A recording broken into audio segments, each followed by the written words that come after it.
Battle through the heavens की सोसम सी video के अंदर एक बार फिर से आपका स्वागत है। तो फाइनली हम लोग अपने ज़ैमा एम्पायर आर्क के फाइनल पार्ट पे पहुंच चुके हैं और इस वीडियो के अंदर होने वाली है ज़ियाओयान और क्वीन मेड्यूसा की शादी। और ये बहुत ही कम चांसेस है कि स्टूडियो उस वाले सीन को दिखाए तो मजे करो। और हाँ, साथ इस वीडियो के एंड में ज़ियाओयान, क्वीन मेड्यूसा और लिटिल शाओ शाओ को लेकर फॉलिंग स्टार पवेलियन लौटने वाला है। तो अगर ये सब मिस नहीं करना चाहते हो तो वीडियो के एंड तक जोर से देखना। तो चलो यार, ज्यादा बकवास न करते हुए वीडियो करते हैं शुरू। तो जैसा कि हमने इसके पिछले पार्ट में देखा था कि जो ज़ियाओयान होता है वो शुरुआत में तो बैंड बजाता है याना क्रिएटर एल्केमिस्ट की, और एंड में हमें देखने को मिला था ज़ियाओयान और क्वीन मेड्यूसा का खिड़की तोड़ रोमांस। और यहीं पे ज़ियाओयान ने क्वीन मेड्यूसा का मैरिज के लिए प्रपोज किया था और ज़ियाओयान के मैरिज प्रपोजल को सुनते ही कालिन की बॉडी कांपने लगी थी। तो हमारे इस वाले पार्ट की शुरुआत बिल्कुल वहीं से होती है, जहाँ पे यानालाइंस और पिलोल के सभी मैटर्स को रिजोल्व करने के बाद ज़ियाओयान कई दिनों तक येलो मिस्ट्रियस फोर्ट्रेस में रेस्ट करता है और अपने फादर होने की फीलिंग को फुल एंजॉय करता है, यानी कि वो लिटिल शाओ शाओ के साथ खूब समय बिताता है। और इस टाइम के दौरान ज़ियाओयान ने इस वर्महोल को भी स्टेबलाइज कर दिया था, जिसका स्क्रोल मास्टर याओ लाओ ने से पकड़ाया था। और ये वर्महोल से ज़ैमा एम्पायर को फॉलिंग स्टार पवेलियन से जोड़ेगा।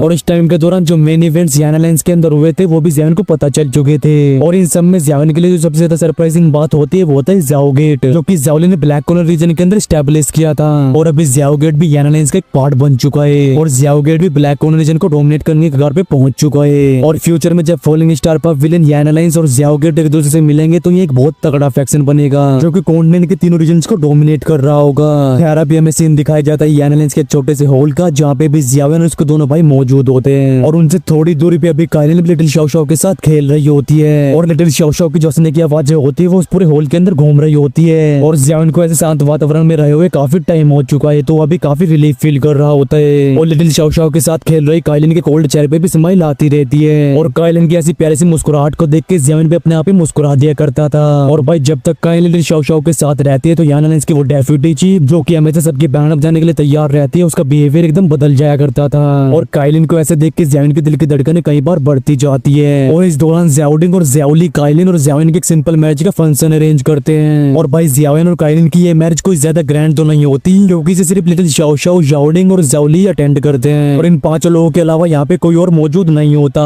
लेकिन जिस तरह से ज़ियाओयान का बड़ा भाई सभी चीजों को अरेंज करता है और एक पिता का रोल निभाता है, तो भले ही ज़ाओ क्लैन के अंदर से सिर्फ ज़ाओडिंग और ज़ाओली हो, लेकिन फिर भी ये शादी बहुत ही ज्यादा सीरियस होती है। और भाई जिस तरह से पिछले कुछ सालों में काइलिन ने पूरी यानालाइंस और उसकी बेटी को संभाला है, उस वजह से ज़ियाओयान काफी गिल्टी फील करता है और काइलिन ने उसके लिए काफी ज्यादा सेक्रीफाइसेस किए हैं और इसी वजह से वो ज़ियाओयान की वाइफ होना डिजर्व करती है। वेल, ज़ियाओयान के दोनों बड़े भाइयों की छत्र छाया में ज़ियाओयान और काइलिन की ये शादी कंप्लीट होती है। और भाई यहाँ पे ऑफिशियली अपनी क्वीन मेड्यूसा बन चुकी थी ज़ाओ क्लैन की एम्प्रेस, या फिर बोल सकते हो मिसेस फ्लेम एम्परर। और अभी उस हॉल के अंदर बैठा हुआ ज़ियाओयान पिछले कुछ सालों में जो भी मेन इवेंट्स उसके साथ हुए हैं उनके बारे में ज़ाओडिंग और ज़ाओली को बता देता है। और ज़ियाओयान की इन सब बातों को जान के ज़ाओडिंग और ज़ाओली के एक्सप्रेशंस काफी ज्यादा सीरियस हो जाते हैं। और भले ही पिछले कुछ सालों में यानालाइंस को संभालते हुए इन सब की जर्नी भी आसान ना रही हो, लेकिन इस टाइम के दौरान ज़ियाओयान इनसे भी कई बड़े बड़े डेंजर का सामना कर रहा था और उसकी ये पूरी जर्नी लगातार हैवी डेंजर से भरी रही है। और ज़ियाओयान की इस पूरी जर्नी के बारे में जान के ज़ाओडिंग और ज़ाओली काफी हेल्पलेस फील करते हैं, क्योंकि ज़ियाओयान के कंधों पे भी पूरे ज़ाओ क्लैन को रिवाइव करने की रिस्पॉन्सिबिलिटी है। और अगर उसकी जगह भी कोई और होता तो इस रिस्पॉन्सिबिलिटी की वजह से वो अभी तक हार मान चुका होता।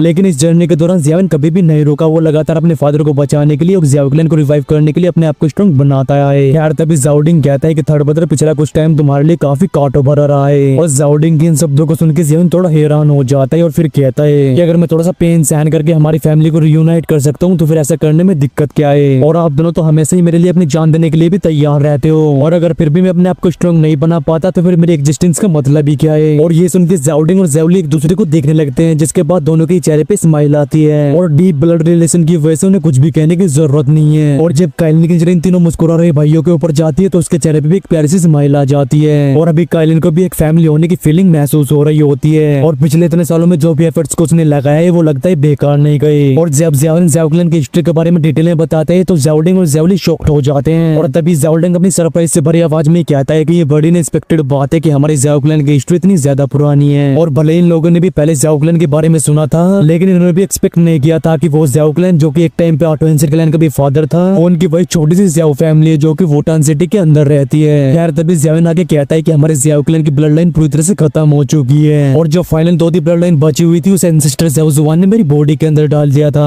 और वो भूतों की टोली यानी कि ओलोसोल इसी वजह से हमारे पीछे पड़ा हुआ है, क्योंकि हम उसी एंशिएंट ज़ाओ क्लैन से हैं। और ये सुन के ज़ाओडिंग अपनी भौंस सिकोड़ते हुए कहता है कि ज़ियाओयान तुम तो अभी बता रहे थे कि हमारे ज़ाओ क्लैन की दो दी ब्लड लाइन पूरी तरह से खत्म हो चुकी है, तो फिर वो भूतों का फैक्शन हमारे पीछे क्यों पड़ा हुआ है। और जैसी इन्फॉर्मेशन हमें मिली है उसके हिसाब से होल ऑफ सोल उन सभी लोगों को कैप्चर करना चाहता है जिनकी बॉडीज में हमारे ज़ियाओ क्लैन का खून दौड़ रहा हो। और ये सुन के ज़ियाओन की भी वहीं से उठ जाती है, वो थोड़ा कंफ्यूज हो जाता है क्योंकि अभी ज़ियाओन की भी समझ नहीं आ रहा था कि आखिरकार वो भूतों की टोली ऐसा क्यों कर रही है। और अभी के जो ज़ियाओ क्लैन है उसके मेंबर्स के अंदर से ज़ियाओ क्लैन की दो ब्लड लाइन पूरी तरह से खत्म हो चुकी है। और क्या वो इन सभी को कैप्चर करके ज़ियाओन को मजबूर करना चाहते हैं ताकि ज़ियाओन उन्हें ताओ शे एंशिएंट एम्परर का जेड हैंड ओवर कर दे। लेकिन उसे मजबूर करने के लिए तो उसके फादर ही काफी है। और ये सब सोचने के बाद ज़ियाओन अपने सर को हिलाते हुए कहता है कि आखिरकार ये बहुत लोग करना क्या चाहते हैं। और अगर बात करें होल ऑफ सोल की तो वो फालतू में कोई भी काम नहीं करते। और अगर वो ज़ियाओ क्लैन के पीछे पड़े हुए हैं तो उसके पीछे डेफिनेटली कोई स्ट्रॉन्ग रीजन होगा। और ये सुन के ज़ाओ डिंग कहता है कि तुम बिल्कुल भी चिंता मत करो क्योंकि हमारा अभी का शाओ क्लैन बहुत तेजी से डेवलप हो रहा है। और यानालाइज के द्वारा ऑलरेडी क्लैंस के एल्डर्स को कई अलग अलग जगहों पे भेज दिया गया है। और अभी होल ऑफ सोल के लिए भी उन सभी को एक साथ कैप्चर करना इम्पॉसिबल है। और जब फ्यूचर में हमारा ये फैक्शन काफी ज्यादा स्ट्रॉन्ग हो जाएगा तो क्लैन के बिखरे हुए वो सभी मेंबर्स भी इकट्ठा हो जाएंगे। और ये सुन के ज़ियाओन भी अपने सर को हाँ में ला देता है जिसके बाद वो अपने स्टोरेज रिंग से एक स्क्रॉल को बाहर निकालता है। और ये स्क्रॉल होती है काइफर मिस्ट्रियस चेंजेस टेक्निक। और ज़ियाओन इसे ज़ाओली को पकड़ाते हुए कहता है कि सेकंड ब्रदर ही एक सीक्रेट टेक्निक है। और इस स्क्रॉल के अंदर जैसे जैसा बताया गया है अगर आप उसे वैसे ही प्रैक्टिस करते हो तो फिर आप भी ज़ाओ क्लैन के क्लैन टैटू को क्रिएट कर पाओगे। और आपको जो भी मेंबर्स इसके वर्दी लगे आप उन्हें भी इस टेक्निक को पकड़ा सकते हो। और इस टेक्निक इसका एफआईआर मिस्ट्रियस चेंज जिसको एंसेस्टर ज़ाओ जुआन ने क्रिएट किया था।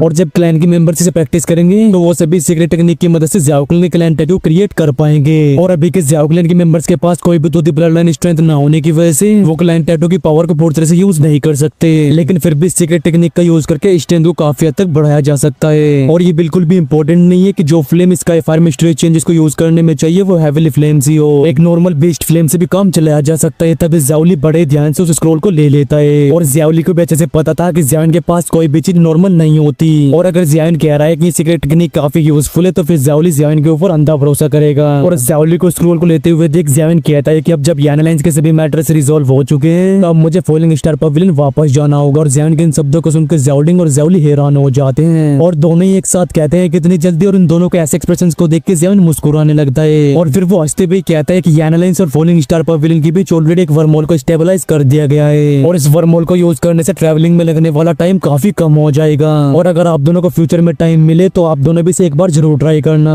और मैं इसके बारे में ऑलरेडी फॉलिंग स्टार पवेलियन को इन्फॉर्म कर दूंगा। और अगर दिनों को अच्छे से काउंट किया जाए तो फिर वो स्पेशल ट्रेड फेयर भी काफी पास आ चुकी है। और इसी वजह से ज़ियाओन को जल्द से जल्द फॉलिंग स्टार पवेलियन वापस लौटना होगा क्योंकि pair of an demonic lotus flame उसके लिए बहुत ही ज्यादा इंपॉर्टेंट है। और अगर ज़ियाओन उस फ्लेम को हासिल कर लेता है तो फिर उसके लिए दूसरी क्लास को छोड़कर सेकंड क्लास में एंटर करना इम्पॉसिबल नहीं होगा। और अगर ज़ियाओन दूसरी क्लास में पहुंच जाता है तो फिर उसके पास होल ऑफ सोल जैसे पावरफुल फैक्शन से फाइट करने की भी एबिलिटी होगी। वरना ज़ियाओन ऐसे अपना मोटा के अपने फादर को बचाने के लिए होल ऑफ सोल नहीं जा सकता। और जैसे ज़ियाओन के शब्द क्लैन के कानों में पड़ते हैं कि वो वापस जाने वाला है तो वो लिटिल शाओ शाओ को अपने छाती से लगा लेती है और फिर कहती है क्या सच में तुम इतनी जल्दी वापस जाने वाले। और ये सुन के ज़ियाओन कहता है कि हाँ लेकिन इस बार तुम्हें भी मेरे साथ फॉलिंग स्टार पवेलियन वापस चलना होगा जिससे कि तुम टीचर से मिल सको। और भाई ज़ियाओन मास्टर याओलाओ को अपने फादर की तरह मानता है। और अब जब काइलिन उसकी वाइफ बन चुकी है तो उसे नेचुरली मास्टर याओलाओ की ब्लेसिंग्स लेनी होगी, हिंदी में बोलो तो आशीर्वाद। और ज़ियाओन के इन शब्दों को सुनकर काइलिन कहती है कि वो ओल्ड मैन। और अगर भाई मास्टर याओलाओ ने पहले कई बार काइलिन को रोकना होता तो काइलिन पता नहीं अभी तक ज़ियाओन को कितनी बार मार चुकी होती। खैर तभी ज़ियाओन अपने सर को हाँ में ला देता है और फिर वो लिटिल शाओ शाओ के सर को सहलाते हुए कहता है कि हम लोग लिटिल शाओ शाओ को भी अपने साथ फॉलिंग स्टार पवेलियन लेके जाएंगे क्योंकि वो जगह लिटिल शाओ शाओ के लिए सबसे ज्यादा सेफेस्ट है। और ऊपर से टीचर भी वहाँ पे लिटिल शाओ शाओ को ट्रेनिंग दे सकते हैं। और अभी लिटिल शाओ शाओ की जो एज है वो ट्रेनिंग के लिए एकदम परफेक्ट है। और ज़ियाओन के इन सब शब्दों को सुनकर काइलिन को इस चीज पे बिल्कुल भी भरोसा नहीं हो रहा होता लेकिन अपने सर को हाँ में हिलाने के अलावा उसके पास कोई और ऑप्शन नहीं बचता क्योंकि उसे भी अच्छे से पता होता है कि ज़ियाओन ये सब कुछ जो कर रहा है वो लिटिल शाओ शाओ के भले के लिए ही कर रहा है। और पूरे मैटर को क्लियर करने के बाद ज़ियाओन मुस्कुराने लगता है और फिर उसके ले जाती है उस स्टेट जहाँ पे उसने उस वर्महोल को स्टेबलाइज किया था। और तभी ज़ियाओन सोचने लगता है कि pure of an demonic lotus flame के बारे में पता चले हुए 10 साल हो चुके हैं और अभी ज़ियाओन उसके काफी करीब आ चुका है। और उस वर्महोल को जो कि फॉलिंग स्टार पवेलियन से कनेक्टेड होता है उसे यानालाइंस के डीपेस्ट रीजन में क्रिएट किया गया था। और इसके आसपास के जो डिफेंसेस होते हैं वो काफी ज्यादा स्ट्रॉन्ग होते हैं और ज़ियाओन इस वर्महोल के बारे में पब्लिक को नहीं बताना चाहता था क्योंकि भले ही उसे यूज करने से यानालाइंस के द्वारा कलेक्ट की जाने वाली रकम काफी ज्यादा होने वाली है लेकिन ज़ियाओन को ऐसा लगता है कि अभी इस वर्महोल को छुपा के रखना ही अच्छा होगा क्योंकि जैसे जैसे ये बड़े बड़े फैक्शंस को पता चलता है कि यानालाइंस के पास वो वर्महोल है जो कि नॉर्थ वेस्टर्न रीजन से सेंट्रल प्लेन्स के अंदर खुलता है तो फिर यानालाइंस के लिए मुसीबतें और भी खड़ी हो सकती है। और इसके बारे में जान के तो कई लोग जेलसी से ही पागल हो जाएंगे। यार इसी के साथ हमारा सीन चेंज होता है और हमें एक बड़े से वर्महोल को दिखाया जाता है जो कि एक बड़े से होल के अंदर लोकेटेड होता है और अभी ये धीरे धीरे करके रोटेट हो रहा था। और इस वर्महोल के अंदर से भयानक लेवल की स्पिरिचुअल फ्लक्चुएशंस भी निकल रही रही होती है। और इस टाइम पे काइलिन की टोली बड़े ध्यान से इस वर्महोल को देख रही थी। तभी काइलिन कहती है कि क्या यही एक वर्महोल है। और भाई काइलिन के लिए भी उसकी लाइफ में पहली बार है जब वो किसी रियल वर्महोल को देख रही है, क्योंकि ऐसे वर्महोल कॉन्टिनेंट के नॉर्थ वेस्ट रीजन में बहुत ही कम मौजूद है। और काइलिन के इन शब्दों को सुनकर ज़ियाओयान अपने सर को हिलाता है और अभी उसकी साइड में खड़े होते हैं अपने देश सुधारू वाले चीचा, लिटिल फेरी डॉक्टर और क्विंगलिन। और वो सभी एक्सपर्ट जिन्हें कि मास्टर याओलाओ ने इकट्ठा किया था, वो सभी उस ब्लडी बैटल खत्म होने के बाद ही सेंट्रल प्लेन्स वापस लौट चुके थे। और तभी ज़ियाओयान का ध्यान जाता है अपने दोनों भाइयों के ऊपर और वो मुस्कुराते हुए कहता है कि सेकंड ब्रदर, थर्ड ब्रदर, चलो अब हम लोग आपसे विदाई लेते हैं। और अगर फ्यूचर में आपको किसी मुसीबत का सामना करना पड़े तो फिर किसी न किसी को फॉलिंग स्टार पर विलन भेज देना और कोई ना कोई तो आप लोगों को रिसीव कर ही लेगा। और ज़ियाओयान के इन शब्दों को सुनकर ज़ाओडिंग और ज़ाओली हाँ में नोट करते हुए कहते हैं कि तुम भी अपना ख्याल रखना। और ये सुनकर ज़ियाओयान भी मुस्कुराने लगता है और फिर वो सबकी तरफ देख के एक बार अपने हाथों कप करता है, जिसके बाद वो सबसे पहले उस वर्महोल के अंदर एंटर कर जाता है। और ज़ियाओयान को गायब होते हुए देख काइलिन, जिसकी बाहों में लिटिल शाओशाओ होती है, वो लिटिल फेरी डॉक्टर की टोली के साथ उस वर्महोल के अंदर एंटर कर जाती है। और ज़ियाओयान, काइलिन और बाकी सबको वहां से गायब होते हुए देख ज़ाओडिंग और ज़ाओली के चेहरे पे थोड़ी उदासी छा जाती है। और थोड़ी देर तक इस जगह पे रुकने के बाद वो दोनों भी एनालाइज के सभी मेंबर्स को लेकर यहाँ से चले जाते हैं। और इसी के साथ हमारा ये वाला पार्ट यहीं पे एंड होता है और साथ ही ज़ियामा एम्पायर आर्क भी। वेल, इस आर्क की एक्सप्लेनेशन आपको कैसे लगी कमेंट में जरूर से बता देना। और इसके आगे जो आर्क स्टार्ट होने वाला है वो है स्पेशल ट्रेड फेयर आर्क, और वो आर्क भी एकदम टॉप नॉच होने वाला है। और अगर इस वीडियो कमेंट बॉक्स में 50 से ज्यादा कमेंट आ जाते हैं स्पेशल ट्रेड फेयर आर्क को लेके, तो फिर तुम्हारा भाई कल से या फिर फर्स्ट से स्पेशल ट्रेड फेयर आर्क को एक्सप्लेन करना स्टार्ट कर देगा, वो भी एकदम डिटेल में, जैसे कि हमने ज़ियामा एम्पायर आर्क एक्सप्लेन किया है। तो अगर आप लोग चाहते हो तो या कमेंट में जरूर से बताना। और भाई अपने भाई को थोड़ा मोटिवेट करने के लिए आप चैनल को सब्सक्राइब करके उस बेल आइकन को प्रेस भी कर सकते हो। और मैं जानता हूँ कि वीडियो को लाइक तो आप लोगों ने पहले से ही कर दिया होगा। तो चलो यार इस वीडियो करते हैं यहीं पे एंड, और मैं मिलता हूँ आपसे नेक्स्ट वीडियो में। Till then take care and bye bye and love you all guys. बोलो महादेव महादेव।